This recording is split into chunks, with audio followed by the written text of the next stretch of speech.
Good morning बच्चों। देखिए class 7 का विज्ञान हम पढ़ रहे हैं, जिसमें पाठ 4 ऊष्मा तथा तापमान। हम कक्षा 7 का विज्ञान ऊष्मा तथा तापमान चैप्टर पढ़ रहे हैं, जिसमें हम कल ऊष्मा के चालक पढ़े थे, जिसमें सुचालक और कुचालक पढ़े थे कि वे पदार्थ जो अपने अंदर से मतलब अपने एक सिरे से दूसरे सिरे तक ऊष्मा का संचरण करते हैं उसे ऊष्मा का सुचालक कहते हैं, और कुचालक वे पदार्थ जो इसमें ऊष्मा का संचरण नहीं होता, मतलब एक सिरे से दूसरे सिरे तक ऊष्मा नहीं पहुंच पाता, उसे ऊष्मा का कुचालक कहते हैं। ये हम कल पढ़े थे। आगे हमें पढ़ना है संवहन। आगे हमारे जो हेडिंग है वो है संवहन।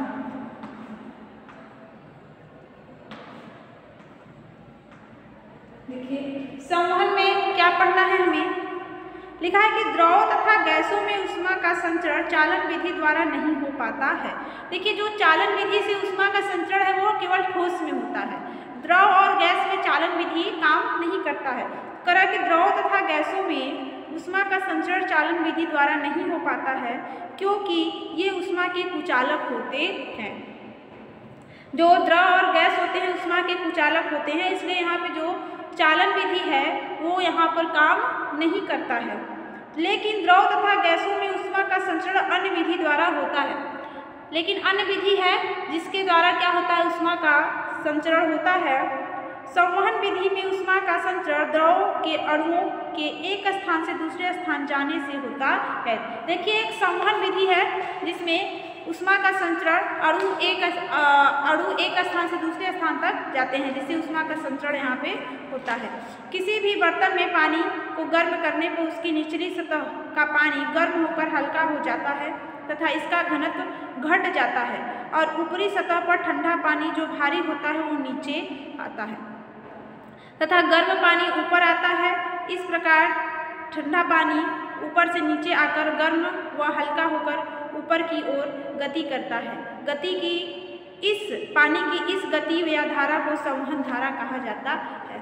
देखिए जब हम पानी गर्म करते हैं, जैसे कोई बर्तन है, आप पानी गर्म करेंगे यहाँ पर, ठीक है, यहाँ पे आप पानी गर्म कर रहे हैं इससे। अब देखिए जब ये पानी गर्म होगा तो क्या होगा, सबसे पहले नीचे का पानी गर्म होगा, तो जब ये पानी गर्म होते हैं तो क्या होते हैं, हल्के हो जाते हैं, इनका घनत्व कम हो जाता है और ये हल्के हो जाते हैं और हल्के होकर ऊपर चले जाते हैं। ये पानी के जो कण रहेंगे नीचे के गर्म हो जाएंगे तो ये ऊपर चले जाते हैं हल्के होकर, और जो पानी ऊपर के भी ठंडे हैं, जो कण ठंडे हैं वो क्या होते हैं, भारी होते हैं, वो फिर क्या होंगे, वो नीचे आ जाएंगे, और फिर जब वो गर्म हो जाएंगे तो फिर ऊपर वाला। इस तरह से क्या होता है कि ये गति करते रहते हैं, और पानी की इस गति को या धारा को संवहन धारा कहा जाता है। इस प्रकार की गति या धारा को संवहन धारा कहते हैं। अब है संवहन के उपयोग। द्रव को गर्म चाय, दूध तथा ठंडा कोल्ड ड्रिंक रखने के लिए थर्मल फ्लास्क का उपयोग। देखिए द्रव को गर्म रखने के लिए एक हम बॉटल का उपयोग करते हैं, जिसमें यदि हम पानी गर्म रख देते हैं तो वो गर्म ही रहता है, और यदि उसमें ठंडा पानी रखते हैं तो वो ठंडा ही रहता है। थर्मल बॉक्स उसको कहते हैं, फ्लास्क। और भवनों के केंद्रीय ऊष्मा संचरण, भवनों के केंद्र में ऊष्मा संचरण, भवन में केंद्रीय ऊष्मा संचरण।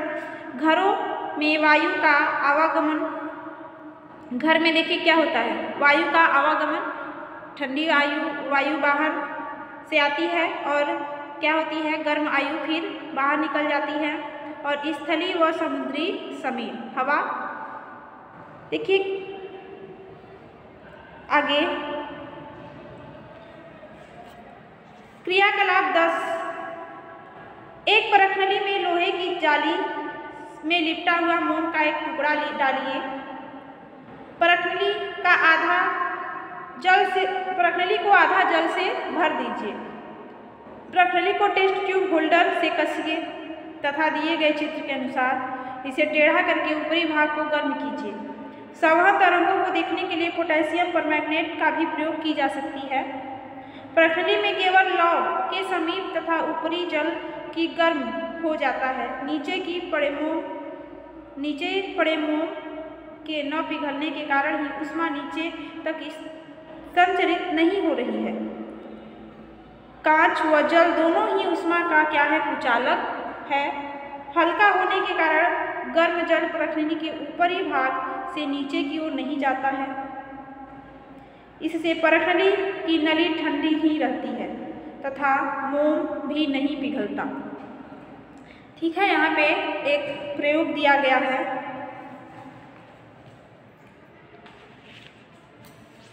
अब है आपका विकिरण।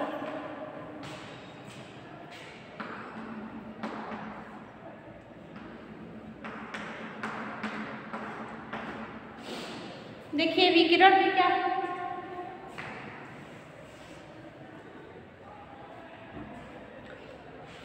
ऊष्मा का अवरक्त किरणों के रूप में स्थानांतरण विकिरण कहलाता है। जब किसी रिक्त स्थानों से होकर ऊष्मीय ऊर्जा का स्थानांतरण होता है तो वह विकिरण माध्यम से ही होता है। कह रहा है कि जब रिक्त स्थानों से होकर ऊष्मा का स्थानांतरण होता है, मतलब खाली स्थानों से होकर जब ऊष्मा का स्थानांतरण एक स्थान से दूसरे स्थान पर जाता है तो यह जो क्रिया होती है उसे विकिरण कहते हैं। विकिरण में ऊष्मा गर्म वस्तु से ठंडी वस्तु तक पहुँचती है। विकिरण में क्या होता है कि ऊष्मा जो होता है गर्म वस्तु से ठंडी वस्तु की ओर पहुँचती है, लेकिन माध्यम को गर्म नहीं करती। लेकिन जो गर्म होने का माध्यम है उसको गर्म वह नहीं करती है। यह सीधे गर्म वस्तु से नहीं होती है। यह निर्वात में भी ऊष्मा स्थानांतरण होता है। निर्वात में जहाँ पर वायु न हो वहाँ पर भी इस तरह का ऊष्मा स्थानांतरण होता है। प्रत्येक गर्म वस्तु विकिरण द्वारा ऊष्मा का स्थानांतरण करती है। प्रत्येक गर्म वस्तु, कोई भी गर्म वस्तु हो तो विकिरण द्वारा क्या करती है, वो ऊष्मा का स्थानांतरण करती है, चाहे वो ठोस हो, चाहे द्रव हो या फिर गैस हो। विकिरण में ऊष्मा आसपास के क्षेत्र में उसी प्रकार फैलती है जैसे मोमबत्ती या बल्ब रोशनी फैलाते हैं। सूर्य से पृथ्वी पर आने वाली ऊष्मा और रोशनी विकिरण के माध्यम से ही आती है। जो सूर्य से हमें प्रकाश मिलता है, रोशनी मिलती है, वो विकिरण माध्यम से ही मिलता है। सूर्य प्रत्येक दिशा में ऊष्मा का विकिरण करता है जो प्रत्येक ग्रह तक पहुँचती है। किसी वस्तु द्वारा विकिरित ऊष्मा ग्रहण करने की मात्रा ऊष्मा के स्रोत और वस्तु की दूरी पर निर्भर करता है। देखिए जो ऊष्मा ग्रहण करने की मात्रा है ऊष्मा के स्रोत और वस्तु की दूरी पे, कितनी दूरी पर है वस्तु, इस पर निर्भर करता है। जो ग्रह सूर्य से बहुत दूर है वे सूर्य की बहुत कम ऊष्मा ग्रहण करते हैं। जो ग्रह सूर्य से अधिक दूर है तो ऊष्मा वहाँ पे कम पहुँचती है, तो वो क्या करते हैं, बहुत कम ऊष्मा ग्रहण करते हैं। इसी कारण मंगल, बृहस्पति, शनि, अरुण और वरुण यदि आदि ग्रह पृथ्वी की अपेक्षा बहुत ठंडे हैं। ये जो ग्रह हैं ये क्या है, पृथ्वी की अपेक्षा सूर्य से दूर हैं, तो वहाँ पे क्या है, पृथ्वी की अपेक्षा ठंड होती है। बुध और शुक्र ग्रह पृथ्वी की अपेक्षा अत्यधिक गर्म है। और देखिए उसी की अपेक्षा जो बुध और शुक्र हैं काफ़ी नज़दीक है, पृथ्वी से भी नज़दीक है, तो वो क्या है, अधिक गर्म है, क्योंकि यह सूर्य के अधिक निकट हैं। अब देखिए विकिरण के उपयोग। रूम हीटरों में चमकीली पालिश की हुई सतह अधिक ऊष्मा का विकिरण करती है। तरह की जो रूम हीटर होता है तो उसमें हम देखते हैं कि जो पाइप होती है, मतलब कि जो तार होता है वो तो जलता नहीं है, उसके अगल बगल की जो पन्नी होती है वो भी बहुत चमकने लगती है। वो क्या करती है, अधिक ऊष्मा विकिरण करती है। सोलर सेल सूर्य द्वारा विकसित ऊष्मा का अवशोषण कर लेता है। जो सोलर सेल होता है जिसे सौर ऊर्जा कहते हैं, सूर्य से जो प्रकाश आता है उसको क्या करता है, वो अवशोषित कर लेता है। गर्मियों में सफ़ेद व हल्के रंग के वस्त्र पहनना अधिक उपयुक्त रहता है। गहरे रंग के वस्त्र सर्दियों के लिए अधिक उपयुक्त होते हैं, क्योंकि अधिक ऊष्मा अवशोषित करके शरीर को गर्म रखते हैं। देखिए जितने गाढ़े कलर रहेंगे वो उतने ही अधिक ऊष्मा को अवशोषित करेंगे। तो गर्मियों में कहा जाता है कि हल्के हल्के सफ़ेद कलर के या फिर हल्के रंग के कपड़े पहनिए, तो क्या होते हैं, वो कम ऊष्मा अवशोषित करते हैं। लेकिन जाड़ों में आप गाढ़े रंग के कपड़े पहनेंगे तो वो अधिक ऊष्मा अवशोषित करेंगी, तो जिससे क्या होगा कि आपको ठंड कम लगेगी। अधिक ऊष्मा के अवशोषण के लिए भोजन बनाने वाले बर्तनों की तली को काला कर दिया जाता है। आपने देखा होगा कि बर्तन की जो पेंदी होती है, जो तली होती है, ज़्यादातर उसको काला किया जाता है। क्यों? क्योंकि वो अधिक ऊष्मा को अवशोषित कर सके। थर्मल फ्लास्क में चांदी जैसी कांच की चमकीली सतह विकिरण द्वारा होने वाली ऊष्मा की हानि को रोकती है। थर्मल फ्लास्क में क्या होता है? चांदी जैसी कांच की चमकीली सतह होती है जो विकिरण द्वारा होने वाली ऊष्मा को हानि से रोकती है।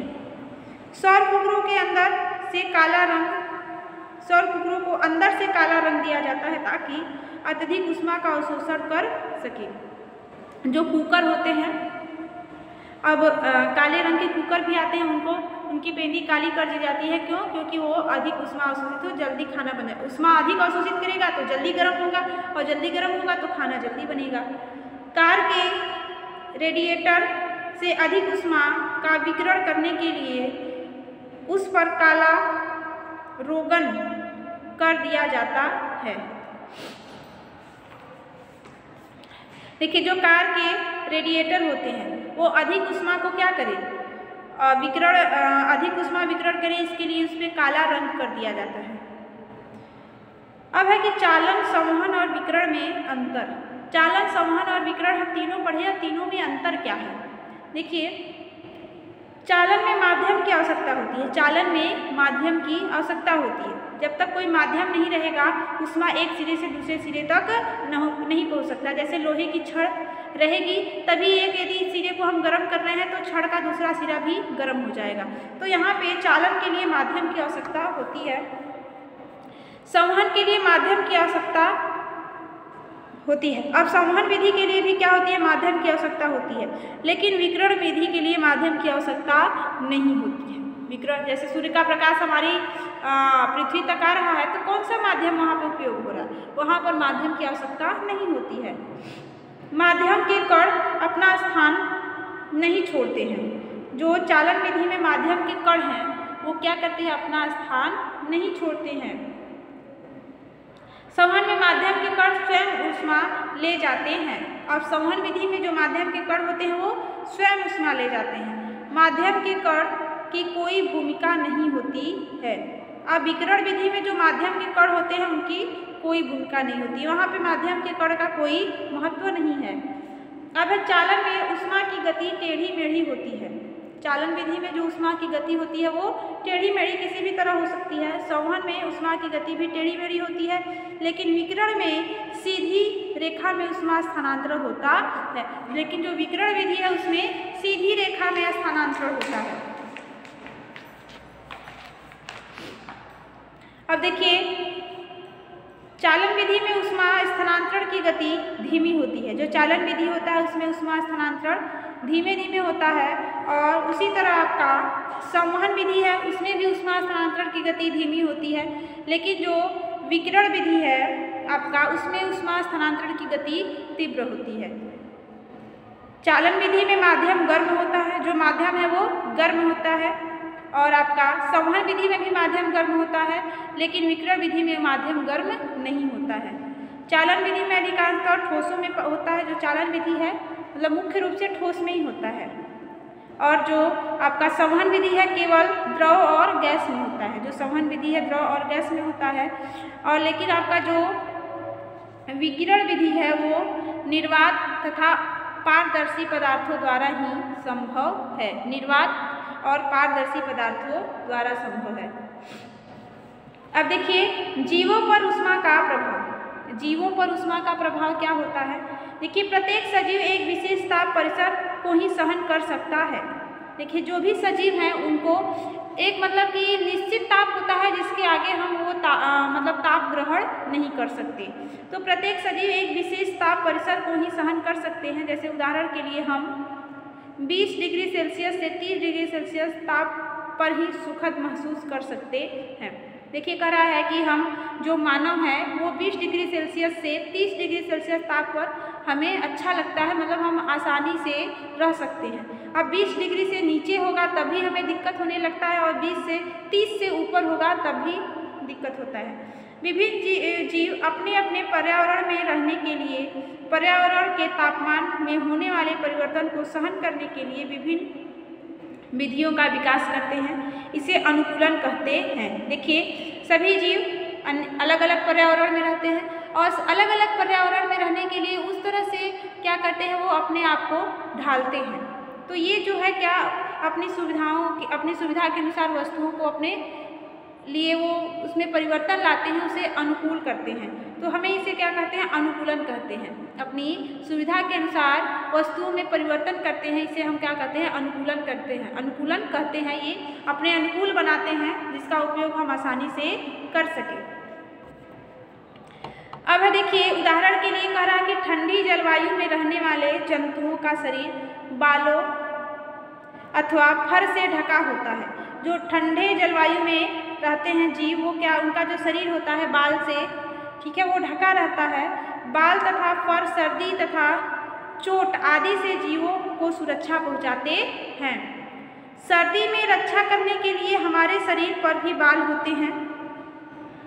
हमारे शरीर में श्वेत ग्रंथियां भी उपस्थित होते हैं जो अधिक गर्मी में शरीर से पसीना निकालकर शरीर का तापमान नियंत्रित करती है।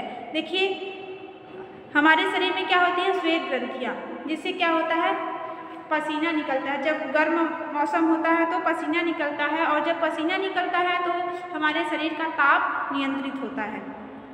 देखिए हमेशा पसीना नहीं निकलता है, हमें जब गर्मी होती है तभी पसीना निकलता है। तो वो पसीना निकलता ही है, जिससे कि निकलने का कारण यही है कि हमारे शरीर का ताप जो है वो नियंत्रण में रहे। देखिए कुत्ते जैसा जीव गर्मियों में अपने शरीर के तापमान को नियंत्रित रखने के लिए अपनी जीभ बाहर निकालकर तेज तेज सांस लेता है। अब देखिए कुत्ता क्या अनुकूलन करता है, कुत्ता अनुकूलन ये करता है कि वो अपनी जीभ को बाहर निकालता है। ताप को नियंत्रित करने का उसका अनुकूलन करने का तरीका ये है कि वो अपनी जीभ को बाहर निकालकर तेज तेज से सांस लेता है। और मरुस्थलीय जीव जैसे ऊंट अधिक गर्मी होने पर अपने शरीर का तापमान बढ़ा लेते हैं। अब उसी तरह मरुस्थल में रेगिस्तान में पाए जाने वाले जीव ऊंट जैसे हैं, वो क्या करते हैं कि अपने शरीर का ताप बढ़ा लेते हैं। वे जीवित रहने के लिए अपने शरीर में जल का संग्रहण कर सकते हैं। तो कई कई दिनों तक वो पानी नहीं पीते हैं, ठीक है, आप जानते हैं। तो क्या करते हैं, जल को संग्रहित कर लेते हैं। कीट तथा कुछ अन्य जीव गर्मी से बचने के लिए दिन के समय में भूमि के नीचे चले जाते हैं। बहुत से सारे जीव ऐसे होते हैं जो गर्मी से बचने के लिए जमीन के अंदर चले जाते हैं, ये रात में ही बाहर निकलते हैं। मरुस्थल में उगने वाले पौधों की जड़ें लंबी होती है, इससे वे भूमि में अधिक गहराई तक जाकर जल का अवशोषण कर लेती हैं। जो मरुस्थलीय क्षेत्र में क्या पाए जाते हैं, पौधे पाए जाते हैं, उनकी जड़ें जो होती हैं बहुत लंबी होती हैं, क्योंकि वहाँ पे पानी की मात्रा जो होती है ज़मीन के बहुत गहराई में होती है और पानी की मात्रा अवशोषित करने के लिए लंबी जड़ों का होना जरूरी है। तो वो लंबी जड़ें होती हैं जिससे वो क्या करते हैं, जल की गहराई में जाकर, पृथ्वी की गहराई में जाकर जल को अवशोषित करते हैं। जल की हानि को कम करने के लिए बहुत से पत्ते कांटों में परिवर्तित हो जाते हैं। देखिए वहाँ पे पानी की मात्रा पहले से कम होती है, तो वाष्प, यदि लगातार वाष्प होता रहेगा तो पानी की मात्रा और कम होगी। तो वाष्पन की क्रिया को रोकने के लिए, जलवाष्प की क्रिया को रोकने के लिए जो पत्ते होते हैं वो कांटे के रूप में परिवर्तित हो जाते हैं। जैसे नागफनी जैसे मरुस्थलीय पौधे के तने पानी का संग्रह करने के लिए मोटे हो जाते हैं। देखिए जैसे नागफनी का पौधा है, ये क्या अपने में परिवर्तन करता है, ये पानी की कमी को रोकने के लिए क्या करता है कि अपना जो तना होता है उसको मोटा कर देता है, उसमें पानी वो संग्रह करके रखता है। अब देखिए थर्मल फ्लास्क क्या है, थर्मस फ्लास्क द्रव पदार्थों को अधिक समय तक ठंडा या गर्म रखने के लिए थर्मस फ्लास्क का उपयोग अत्यंत सुविधाजनक रहता है।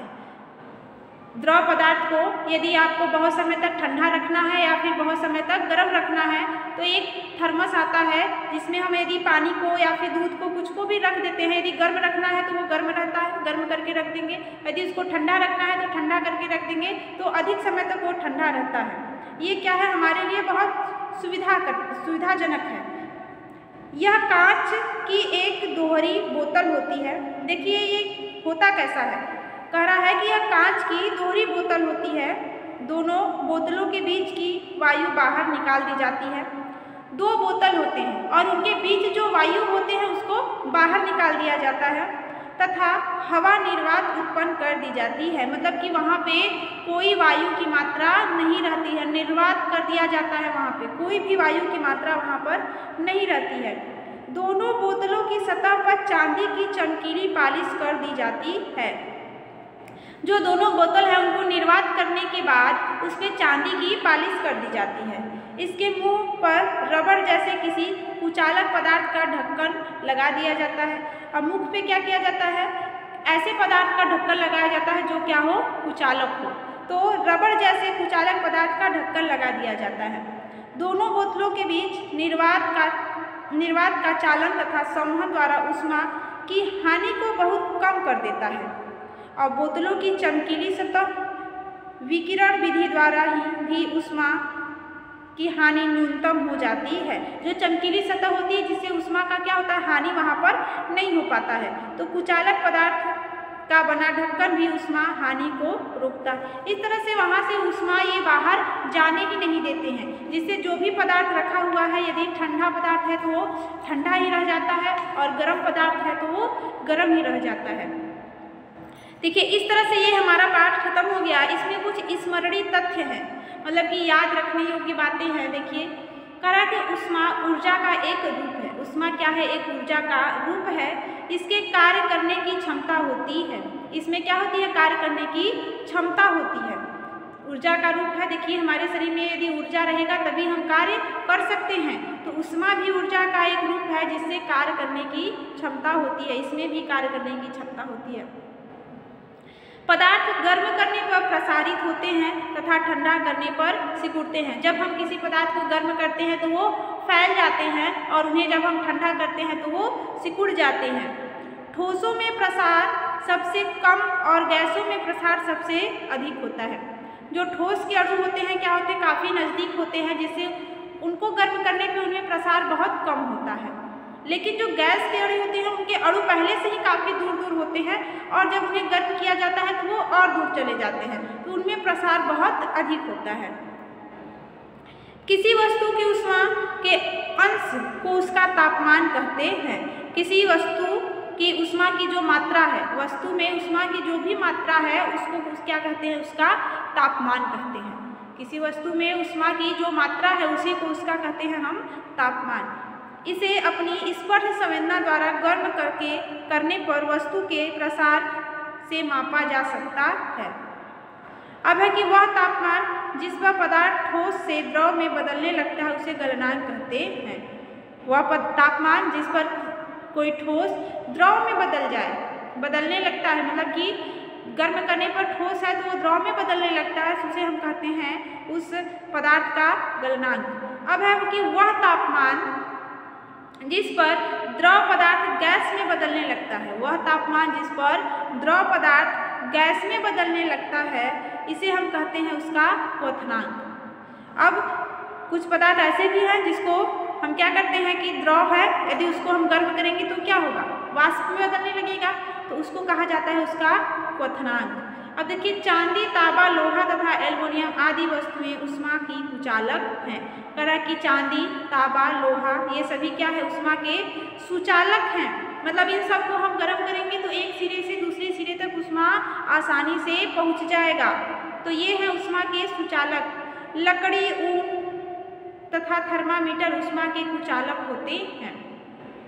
देखिए, जो लकड़ी, ऊन, थर्मामीटर होता है क्या होता है, ये ऊष्मा के कुचालक होते हैं। हम एक सिरे को यदि जला रहे हैं तो दूसरा सिरा जैसा है वैसा ही रहता है, वो जलने नहीं लगता या गर्म नहीं हो जाता।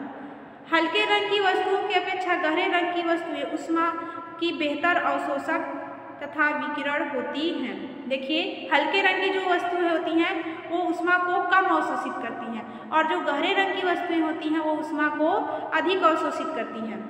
इसीलिए कहा जाता है कि गर्मी में हल्के रंग के कपड़े पहनने चाहिए जिससे वो ऊष्मा को अवशोषित न करे, नहीं तो ऊष्मा अवशोषित करेंगी तो हमें और गर्मी लगेगा। और कहा जाता है कि ठंडियों के समय में आप गाढ़े रंग के कपड़े पहनिए, क्योंकि उस समय हमें ऊष्मा की आवश्यकता होती है। तो गाढ़ा जितना कपड़ा रहेगा वो ऊष्मा को अवशोषित करेगा तो हमें हमारे शरीर को गर्मी मिलेगी। अब है कि सूर्य की ऊष्मा हम तक विकिरण द्वारा ही पहुंचता है। जो विकिरण विधि हमने पढ़ा है उस विधि द्वारा सूर्य से हमें ऊष्मा मिलता है। ठीक है, अब इस तरह से हमारा प्रश्न खत्म हो गया है।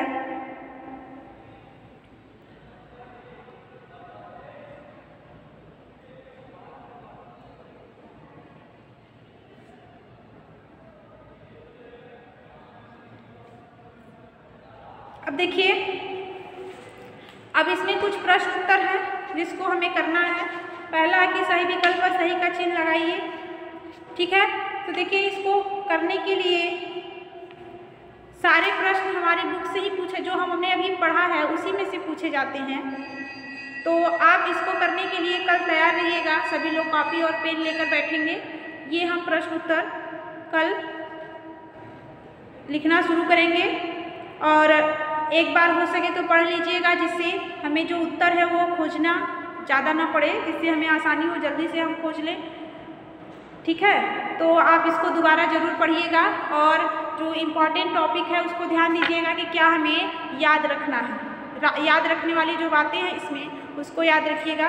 ठीक है बच्चों, आज के लिए इतना ही।